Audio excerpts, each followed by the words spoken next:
मैं हूं fear facts और आप सुन रहे हैं हॉरर कहानी, जहां हर कहानी में छुपा है एक खौफनाक सच। वीडियो शुरू करने से पहले मेरे व्यूअर्स को मैं कहना चाहूंगा कि अगर तुम्हें कोई अनजान सुनसान जगह पर कोई पुकारे तो पलटकर मत देखना, वो तुम्हारा अपना नहीं है, क्योंकि कुछ दरवाजे ऐसे होते हैं जो अगर खुल जाएं तो सिर्फ मौत ही उन्हें फिर से बंद कर सकती है।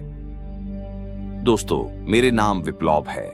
आज से ठेका ठाए साल पहले मैंने एक ऐसी रात का सामना किया था जिसकी याद आज भी मेरे रोंगटे खड़े कर देती है। ये कहानी उस भयानक अनुभव की है जो बेगुन कोट और रेलवे स्टेशन पर मेरे साथ हुआ था। वो स्टेशन जो अपनी भूतिया किस्सों के लिए खुफियात है। यह कहानी मेरे स्मृति का एक हिस्सा है, लेकिन इसे और अधिक रोचक बनाने के लिए मैं इसमें कुछ काल्पनिक रंग भर रहा हूं जिसे मैं आज भी नहीं भूल पाया हूं। दोस्तों, यह है मेरी जीवन की सबसे डरावनी रात की कहानी है, जो शायद आग की भी रातों की नहीं। दौड़ा देउस रात में अपनी टी से घर लौट रहा था। मैं एक रेलवे कर्मचारी था और मेरी नौकरी मुझे पश्चिम बंगाल के दूर दराज के स्टेशनों तक ले जाती थी। उस दिन मुझे काफी देर हो गई थी। ट्रेन ने मुझे बेगुन कोडर स्टेशन पर उतारा। रात के करीबी 1 बजे आसमान में बादल छाए हुए थे और चांद का तो नामो निशान तक नहीं था। स्टेशन पर सन्नाटा पसरा हुआ था और ना कोई यात्री और नहीं कोई कुली और नहीं कोई स्टेशन कर्मचारी। बस एक पुराना जर्जर स्टेशन जिसके चारों ओर घना अंधेरा था। हवा में एक अजीब सी ठंडक थी जो सामान्य ठंड से कहीं ज्यादा काटती थी। फिर मैंने अपनी टॉर्च जलाई और स्टेशन के बाहर की ओर बढ़ा। बेगुन कोडर के बारे में मैंने कई कहानियां सुन रखी थी। लोग कहते थे कि यहाँ रात में अजीब अजीब चीजें होती हैं। कुछ ने तो भूतों की बात तक कही थी तो कुछ ने अजीब चायों की, पर मैं इन बातों को आंधी विश्वास मानता था। मेरे लिए ये सब बस लोगों की बनाई गई कहानियां थी जिनका कोई आधार ही नहीं था। लेकिन दोस्तों, उस रात मुझे कुछ ऐसा अनुभव हुआ जिसने मेरे विश्वास को हिलाकर रख दिया। क्योंकि जैसे मैं स्टेशन के बाहर निकला तो मुझे एक लड़की की आकृति दिखाई दी। वो मेरे से कुछ दूरी पर थी।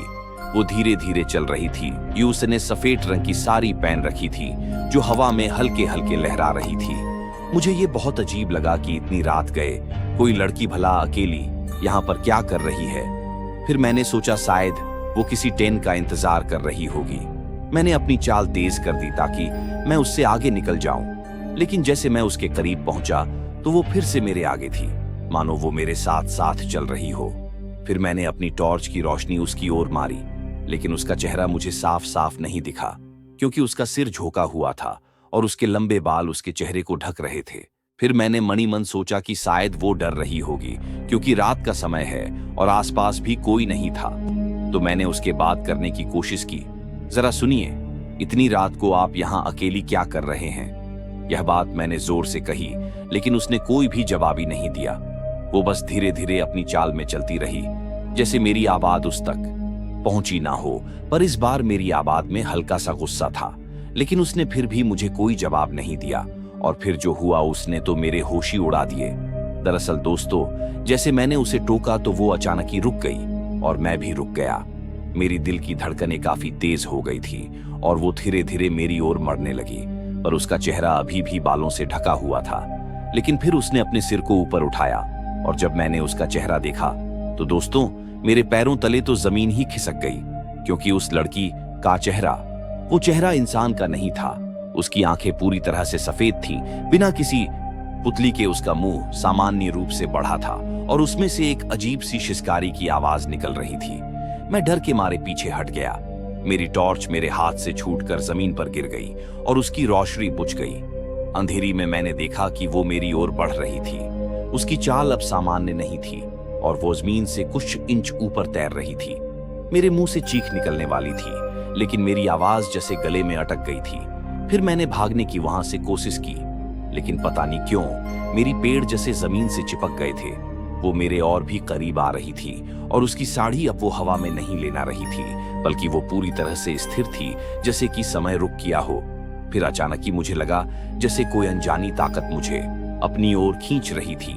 फिर मैं अपने शरीर को हिलाने की कोशिश करने लगा, लेकिन मेरा शरीर मेरे काबू में नहीं था। फिर उस लड़की की आकृति अब मेरे सामने आ गई थी और उसकी वो सफेद आंखें मेरी आत्मा को भेद रही थी। मुझे ऐसा लग रहा था जैसे वो मेरे मन के अंदर घुस रही थी और वो मेरे विचारों को पढ़ रही थी।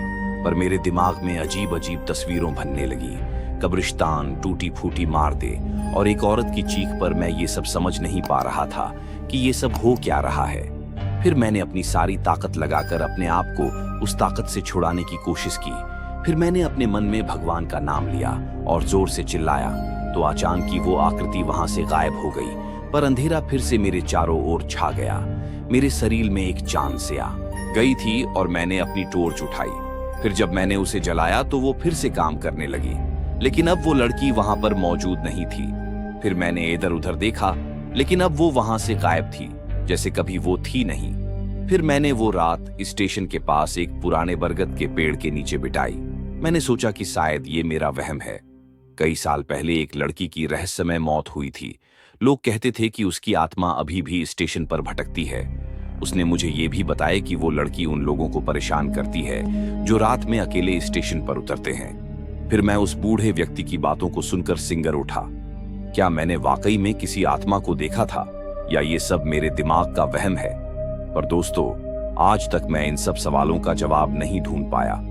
लेकिन हाँ, उस रात के बाद मैंने कभी भी बेगुना कोडोइरी स्टेशन पर रात में कदम नहीं रखा। वो रात मेरे लिए एक भयावह सपने की तरह थी। मैंने उस अनुभव को अपने मन से निकालने की बहुत कोशिश की, लेकिन वो मेरे साथ एक छाया की तरह, और हर बार जब मैं किसी सुनसान जगह से गुजरता हूँ तो मुझे उस लड़की की सफेद आंखें याद आती हैं। मुझे उसकी सिसकारी की आवाज सुने देती है और मुझे लगता है कि शायद वो अभी भी कहीं पर है, मेरी पीछे, मेरे इंतजार में। दोस्तों, एक कहानी मेरे उस अनुभव की है जिसने मुझे ये सिखाया कि कुछ चीजें ऐसी होती है जिन्हें हम समझ नहीं सकते।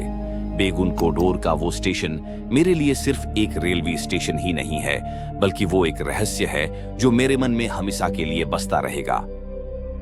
तो दोस्तों, आज की कहानी को यहीं समाप्त करते हैं। तब तक के लिए अपना ध्यान रखें और अनजान सुनसान जगहों से दूर रहें, क्योंकि हर रास्ता सुरक्षित नहीं होता।